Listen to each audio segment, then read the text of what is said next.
Napoleon Hill, author of Think and Grow Rich, translated Proverbs into the language of results. He didn't wear robes or speak in parables. He spoke about goals, persistent action, and control over one's thoughts. But what few people know is that all of this is deeply rooted in Proverbs. Imagine this.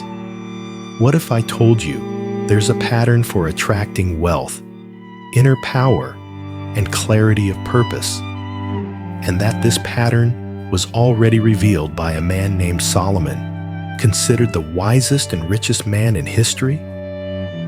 What if I showed you that the self-discipline you lack, the direction you're looking for, and the strength to overcome yourself are all written there, verse by verse?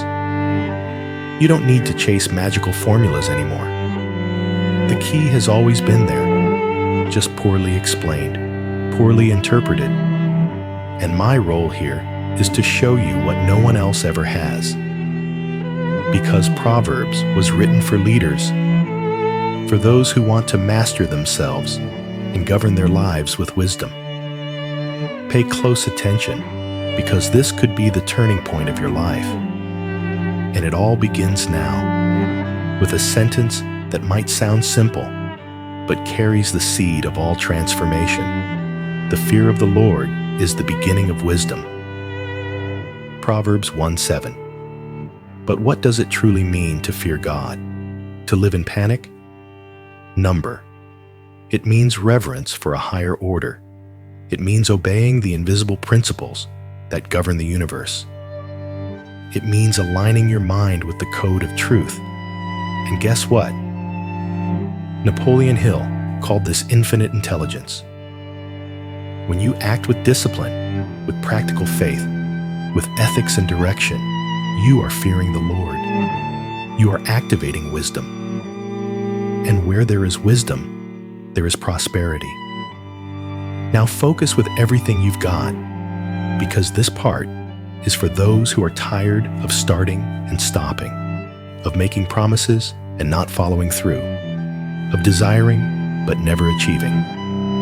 Proverbs 25:28 says, "Like a city whose walls are broken down is a man who lacks self-control."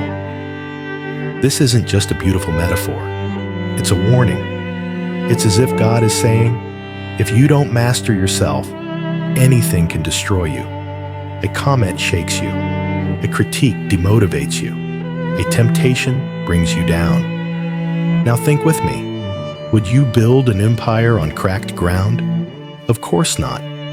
So why do you want to build wealth with an undisciplined mind?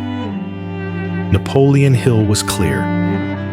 Before you conquer the world, learn to conquer your own mind. And that's exactly what Solomon shouted throughout the entire book of Proverbs. Wealth doesn't begin with money. It begins with inner government.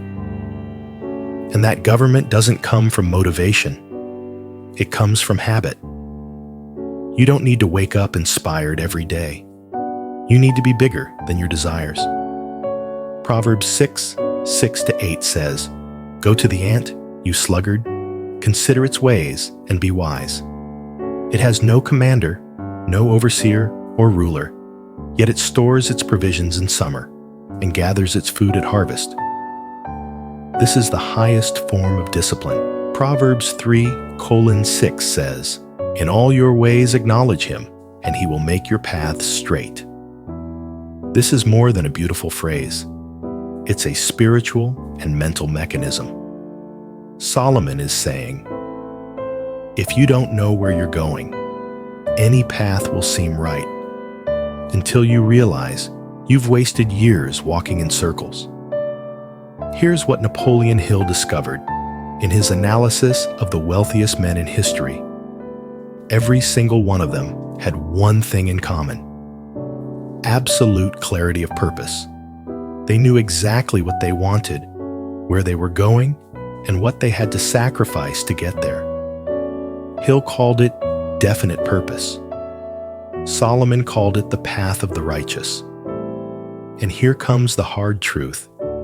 If you don't firmly decide what you want from life, life will decide for you. And usually, it decides through pain, scarcity, and regret. Proverbs 16:3 says, "Commit to the Lord whatever you do, and He will establish your plans." That doesn't mean pray and wait. It means aligning your plan with His plan. It means acting with clarity, with truth, with courage, because a plan without action is just intention. And intention doesn't change destiny. The only thing that changes destiny is decision. Decision that hurts, that costs, that pulls you out of comfort. Now stop and look at your life. Where are you lacking direction? Where have you been vague, soft, indecisive? Because as long as you don't firmly decide what you want from life, you'll be controlled by every distraction, every emotion, every criticism, every addiction. The world belongs to the clear-minded. God guides those who are willing to walk, and the universe bows to those who have purpose with faith, action, and discipline. If you want to change your life, don't start by praying for a miracle. Start by moving. And then, don't stop. You have absolute control over only one thing: your mind. If you master that, no one can stop you. People will test you. Life will push you. The world will mock your pain. But you know what separates the winners? Winners are those who stay firm, even while bleeding. They're the ones who decide they will win,